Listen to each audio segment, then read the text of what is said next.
Hello, I'm Stacy Crase, Public Health Director at the Powell County Health Department. And earlier in the week, we had given you all the chance to submit questions that you had about COVID-19. We got 6 or 7 of those in, so I'm able to get to all of those today. And we'll just get right to it. The first question we had is, do we have any cases in Powell? So we have one confirmed, which has recovered. This is a reportable disease in Kentucky, so just to kind of let you know why we feel confident that we know the number. There are about 70 of these reportable diseases, and providers and laboratories are used to the process of reporting these to local health departments. So COVID-19 is a reportable disease now because it is an outbreak, and so they're used to that process. But the errors and the mistakes that you've seen kind of come from the sheer volume of tests and information that's coming in from a variety of sources right now. So sometimes it gets reported first as the county that the test was done in, but that's only at first. And when the dust settles, it gets recorded by the county of residence. Sometimes it's just a timing issue with the time of the governor's press conference and when that lab result comes through. In the issue last week where the governor said Powell County, that was simply just a mistake, and I did receive the phone call on that later. So, it just kind of goes back to what we said before. Everybody just bear with us, be kind, know that this is new. This hasn't happened in over 100 years, so we're all just trying to go with the flow and do the best that we can. But we do have one confirmed, which has recovered. If that changes, the health department will know and will let you know. The second question is, to what do you attribute the low number of cases of COVID-19 in Powell County? I will say that we know if we had drive-through testing and thousands of tests being performed in Powell County that we would find more. I think everybody kind of realizes that.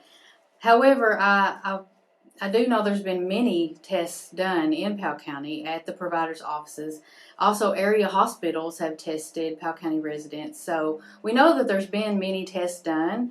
But I do think our efforts are helping to slow that spread here. If you caught yesterday, the Powell County Office of Public Information shared the graph from a website, and that's just one way that our efforts are being monitored. So we were given an A for our social distancing measures there, and if you haven't seen that graph, I would encourage you to check that out. But I do think that our efforts matter in this, and that if we had more tests, we would find more, but overall, I do think that we have a low case count here. Do we have a way to test people in Powell? All medical offices in the county have at some point tested their patients. Due to limited supplies, it is at the provider's discretion. It may be determined by the supplies that they have and also the symptoms and the criteria that the patient is presenting. So just please call your healthcare provider before you arrive if you are interested in testing, and find out what the current situation is at that office before you go. The fourth one I have here is when they say you are positive for this virus, doesn't mean you are sick with it or that you are a carrier. So you can be positive for this virus and not have any symptoms. However, due to the limited number of tests, and there's that priority testing criteria, those people really shouldn't be tested. I know it happens, and you hear that this person was positive but they had no symptoms, and there are different reasons why other people might be tested. But generally, when you hear that someone is positive, they are sick with the virus. Okay, the next one. When they say, for instance, someone dies from a heart attack, they test you for the virus, and why if you died from the heart attack, but they say you died from the virus? Why is this, and isn't this misleading the people and the government? Well, because tests are so limited, not every person that dies is tested for COVID-19. So just know that we're only really concerned with those people that are under investigation, that are showing symptoms, signs that maybe COVID-19 contributed to their death. I believe those are the only people that those figures are coming from. So I truly don't think it's other diseases that they're getting labeled COVID-19. Another one here, this is the final one. It's got a couple parts to it. Are all the people COVID positive followed up with until they are completely recovered, or only the ones that are hospitalized? And how do they know how many have fully recovered? So this is a great question. When a confirmed case is placed in isolation, the health department sets a date for that to expire. And this is based on many things. So we look at the date that the symptoms started. If they were in the hospital, we look at the hospital discharge date. That kind of comes into play there too. But also the date that we set for it to expire is subject to the patient's health at that time. So we are in constant communication and monitoring these people. And when that day comes, we'll look at it to make sure they've met certain criteria.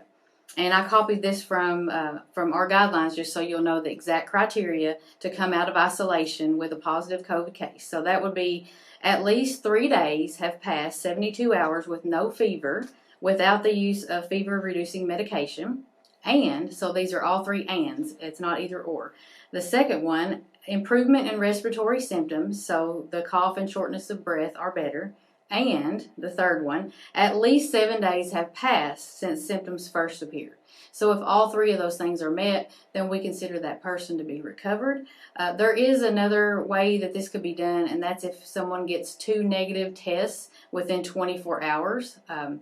But 24 hours apart, they get 2 negative tests. But due to the limited number of tests, we're following the non-test based strategy, which is meeting those 3 criteria, and most people are doing that. And so the second part of this is how do they know how many have recovered? So when this occurs, I mentioned before with the first question how the information comes down the chain from the labs to the Kentucky Department of Public Health confirms the cases, and they send that down to the county of residence. So this information gets sent back up the chain from us to the state epidemiologist that we check in with to say, this is our case and the isolation orders are expired because this person is recovered. And that gets sent to the governor. He works with the Department of Public Health and those epidemiologists that we work with as well. So we have a hand in reporting that so that you can feel confident that those numbers are coming from the people that work with these patients. So thank you for your questions. That was all the questions that we got. We are open at the health department if you want to call for questions Monday through Thursday, 8 to 5. And we have phone coverage for questions on Fridays from 9 to 3. We've been closed on Fridays for about 7 years at the health department due to funding cuts in public health. But we felt it was important to have someone man these phones on Fridays just for these COVID-19 questions that are increasing right now. But I wanted to point that out because this is another good reason we want to encourage you to fill out your census because we're dealing with those cuts in our funding, and funding is often population-based. So if you can fill that out, it helps us in our mission to keep Powell County safe and healthy, and we would really appreciate that. So that's all I have for now, but if we have any more information on any positive confirmed COVID-19 patients, we will make sure you know as soon as we can. Thank you.